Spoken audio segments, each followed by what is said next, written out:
Je rassemble les papiers et je me mets à marcher vers la sortie de la pièce.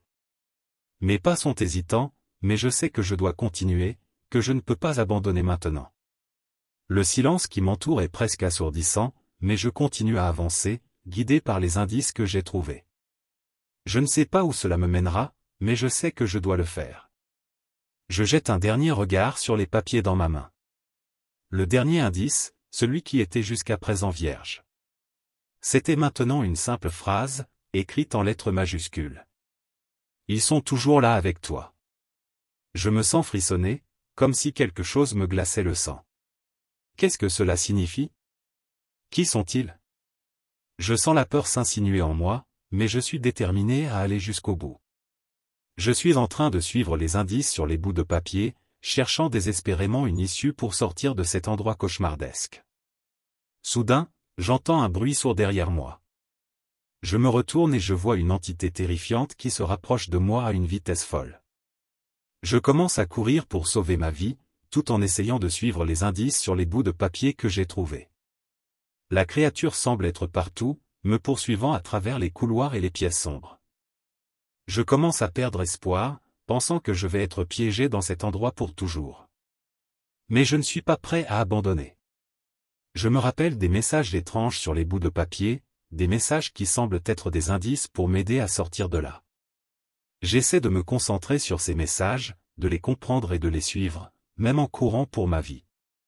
Finalement, j'arrive dans une grande pièce sombre où je ne peux pas voir grand-chose. Je me cache, essayant de ralentir ma respiration et d'entendre les mouvements de la créature. Soudain, je sens une présence juste derrière moi. J'entends une respiration lourde et un grognement. Je me retourne et je vois la créature qui me fixe de ses yeux brillants. Je suis figé, ne sachant pas quoi faire. C'est alors que je remarque quelque chose d'étrange. La créature ne bouge pas. Elle reste juste là, me regardant. Je me souviens alors du dernier message que j'ai trouvé sur un bout de papier, ILS sont toujours L à accent grave avec TOI. La phrase résonne en écho dans ma tête. Et soudain tout fait sens. Je réalise que la créature est peut-être un reflet de mes propres peurs et de mes propres doutes. Je ferme les yeux et je respire profondément. Je me concentre sur la lumière et la vérité en moi, essayant de comprendre ce qui se passe ici.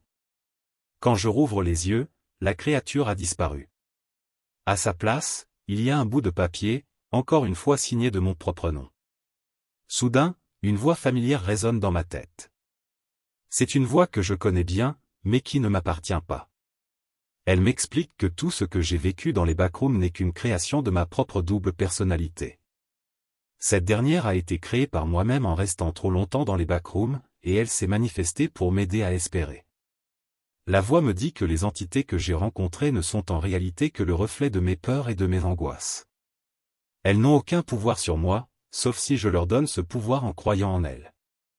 Je suis abasourdi par cette révélation. Tout ce temps, j'ai cru que les backrooms étaient un monde surnaturel et effrayant, alors qu'en réalité, c'était simplement une création de mon propre esprit.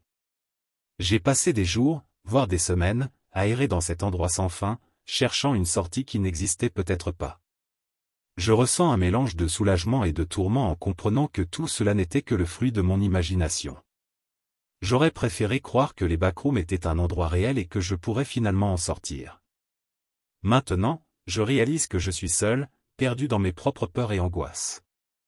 Je suis soudain pris d'un élan d'espoir. Si tout cela était une création de mon propre esprit, alors je peux choisir de ne pas y croire. Je peux choisir de sortir de cette illusion, sortir de cet univers factice que sont les backrooms et de retrouver la réalité. Je souris bêtement d'un air ahuri au milieu de ces couloirs infinis et incompréhensibles. Cet espoir est cependant de courte durée. Une entité macabre et indescriptible surgit soudainement de nulle part et me transperce le torse. Je tombe sur le sol, mes yeux fixés sur le dernier message du papier ramassé plus tôt. Je peux lire distinctement avant que mes yeux ne se ferment à jamais, la phrase suivante, « Tu n'es pas seul, je suis avec toi ».